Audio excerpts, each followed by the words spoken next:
Well, today I'd like to talk about deer calling. Deer make many vocalizations, and to be honest with you, there's no one secret call that's going to bring them in every time. Deer hunting's just like fishing. You cast that lure, you try different lure. Sometimes them fish bite, sometimes they don't. But the times they bite, obviously it makes you very happy. That's how your deer calling works. That's how deer scents work. Deer decoys, same thing. You're just casting out a lot of lines in hopes of bringing that buck in. Deer make different sounds. You have social calling, which they communicate year-round, and you have rutting buck calling that they do obviously during the rut. Your social deer calling is much more soft and subtle. If you were hunting early season, early October, or earlier than that, you'll hear them deer walking through the woods giving out soft grunts. And I'm going to demonstrate some of that deer calling. The dual grunter is a deer call that you can use just like you would conventionally with a tube, with a lanyard that you're probably more familiar with, or hands-free. It's a quick conversion. You take the mouthpiece off, you put the rubber tube on, and now I can wear this on my body and be totally hands-free. This pins up here, and the call portion pins down on your side. The deer calling itself, we'll start with the social calling. I like using a doe setting. Most deer calls have settings. Our bow grunter and dual grunter both have fawn, doe, buck, dominant buck by moving this O-ring right here. I'm going to put it on a doe setting for my early season calling. I'm going to take the extender tube off. This is how I run my deer call during the season, early season. You have to picture that mother and the daughter, the grandmothers, they're communicating the whole time. I really like the doe setting because it's non-threatening. Very realistic, just like that deer in the woods. A lot of people think that you can't call in deer until the rut begins or the pre-rut begins. That's totally false. They won't come running in and charging a lot of times, but they'll come in out of curiosity. You're drawing on their social curiosity to know who is there. Because remember, deer are territorial. They live within a certain region, and they have a need to know who's this new voice. Who is that new voice? I want to come check it out. And by using a doe setting, that is a mother figure. You're never going to scare deer away. You're going to bring them in out of curiosity. Now, when the pre-rut begins, that's when they just start making the scrapes. I'll tell you, I knocked the socks off them deer, them bucks, by putting it on a buck setting, not the dominant, but just the buck.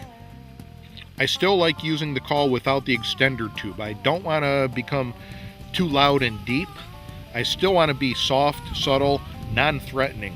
And by using a young buck setting, I'm not intimidating nobody. If there is a dominant buck in the area, he's going to come in wanting to beat up this young guy.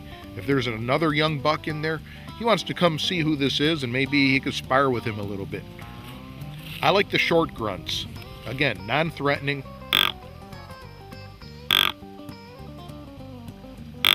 You notice that's a little deeper than what the doe sound was, but not as deep as a big throaty dominant buck.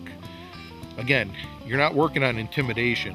It's more subtlety, and I find this to be way more effective. I call in deer left and right using the call just like this without the extender tube on. Picture that buck walking through the woods.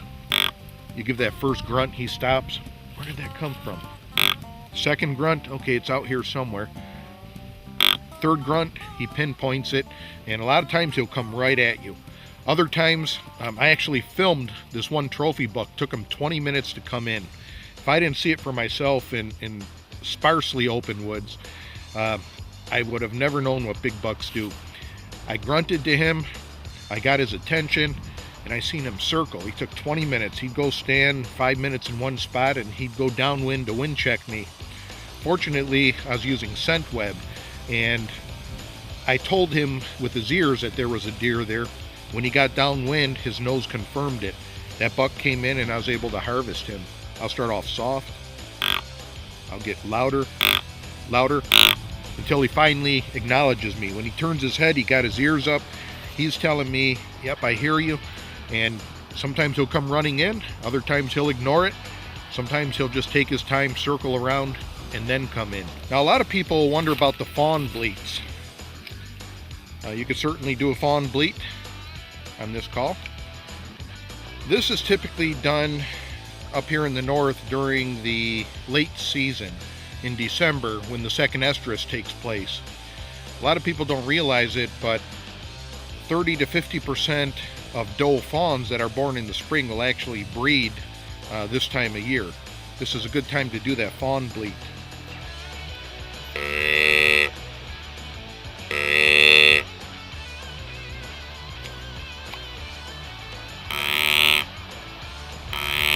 And you can hear the difference with the extender on and the extender off. If you want it just a little deeper, like an older fawn, I would leave the extender on. If you want to sound like a younger fawn, you could take it off. Now, when bucks are chasing does, I'm going to change my calling just a little bit. You've got your trailing grunts, and you have to picture this buck leaping, and with each leap, he's making a grunt. And when he catches up to that doe, he does a tending grunt. And he's asking her, are you ready to breed? So a typical sequence when the chase is going on, I'm going to do the trailing grunts followed by a tending grunt. I guarantee you, if there's a big boy in the neighborhood and he hears this young guy messing with his wife on his territory, he's going to be very upset. So there's a couple pointers that can help you out on your next hunt. Good luck.